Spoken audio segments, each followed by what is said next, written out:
तर नमस्कार मंडळी, ट्रॅव्हलर संकेत यूट्यूब चॅनलच्या नवीन व्हिडिओमध्ये आपलं स्वागत आहे. तर आज मंडळी आपण चाललो होतो आगडगावला काळभैरवनाथाच्या दर्शनासाठी. प्रवासाला सुरुवात केल्यानंतर थोड्याच वेळात पावसाने चांगली हजेरी लावली. मग पावसाने चांगली हजेरी लावल्यामुळे एका नील हॉटेल शेजारी असणाऱ्या ब्रिज खाली थोडे वेळ थांबलो. तर तुम्ही पाहू शकता थोड्या वेळच पाऊस आला पण चांगला भिजून गेला. फार कपडे पण ओले झाले होते. तर आमच्यासारखे अनेक जण तिथे उभे होते नाही का पावसामुळे. मग थोडा वेळ थांबला, वेट केला उघडण्यासाठी. काही वेळात पाऊस उघडला. आलो केडगावच्या पेट्रोल पंपावर. पेट्रोल भरल्यानंतर आपण प्रवासाला सुरुवात केली. तर तुम्ही समोर पाहू शकता नगरमध्ये आल्यानंतर ना पाण्याचा एक सुद्धा थेंब नव्हता का कोणत्याही प्रकारचा आबळ नव्हते ना.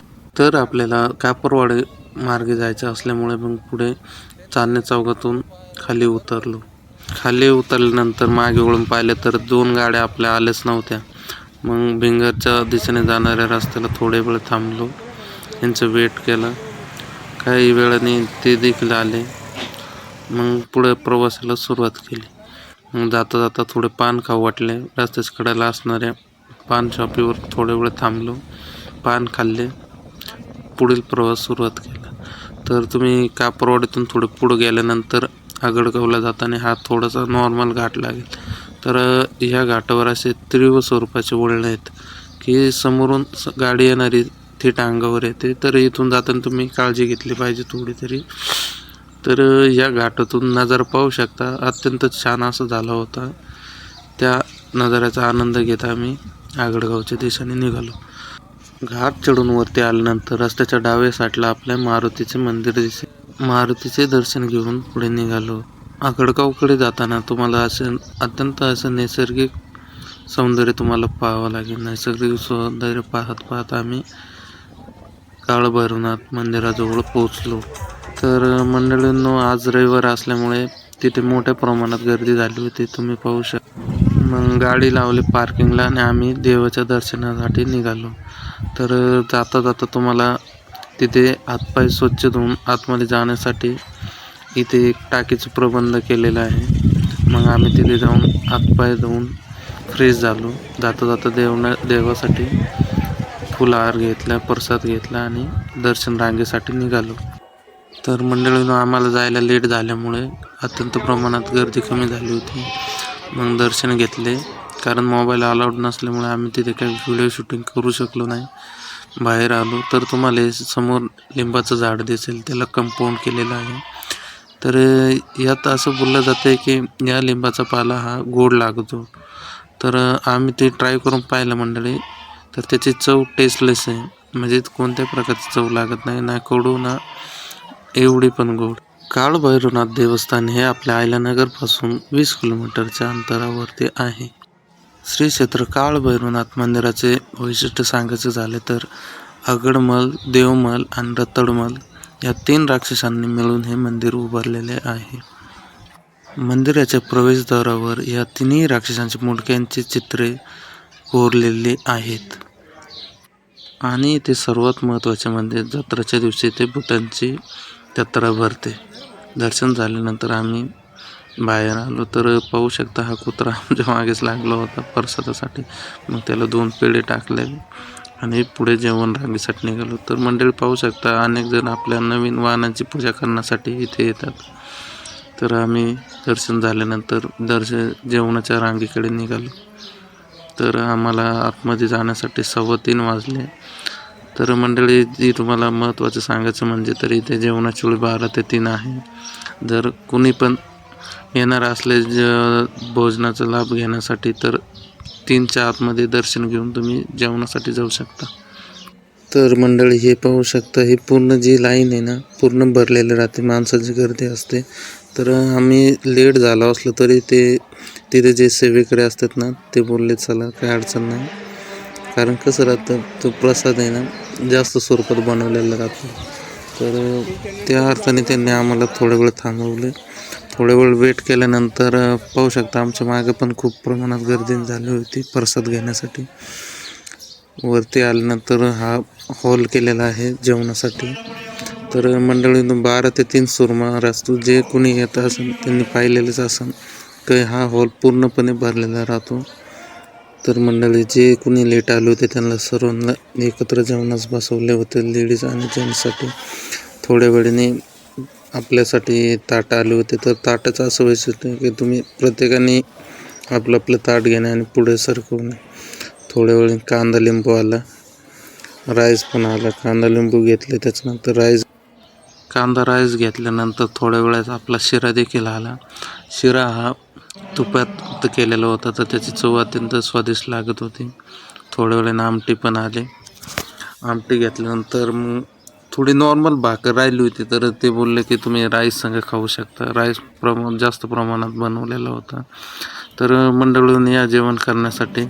तर कोणी मंडळी या प्रसादाचा लाभ घेतला त्यांनी कमेंट करून सांग.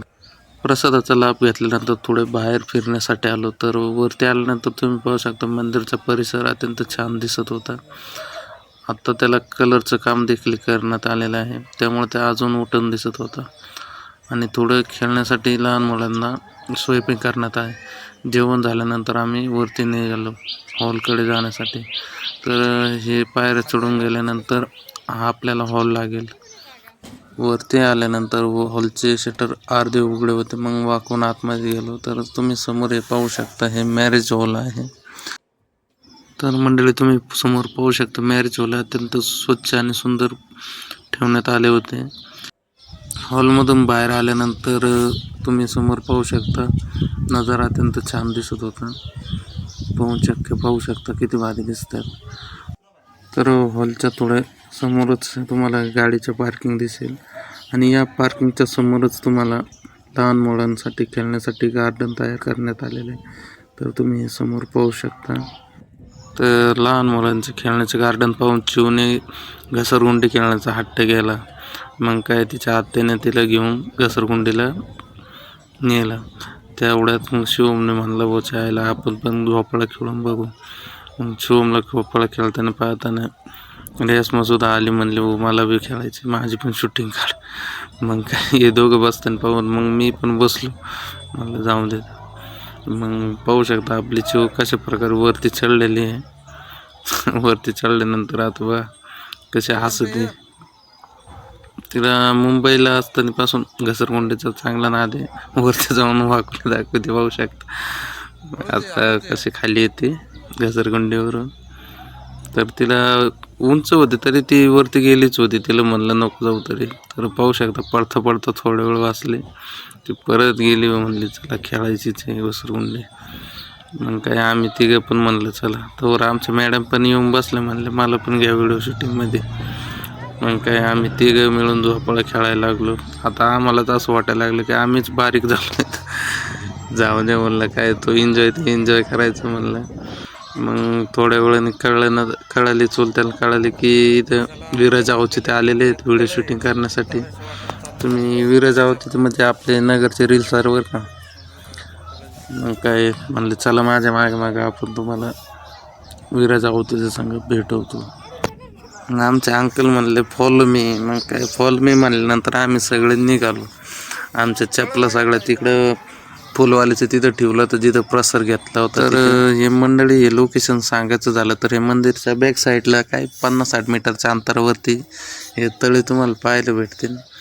आणि पाणीसुद्धा खूप स्वच्छ आहे बरं का.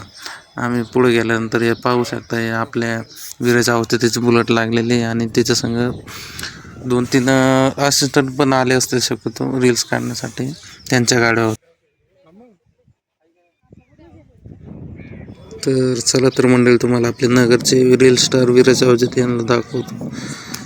तर तुम्ही समोर पाहू शकता त्यांचे रील्सची शूटिंग चालू होती आणि त्यांच्यासंग 5-7 जण फ्रेंड्स असतील शक्यतो ते व्हिडिओसाठी आले होते.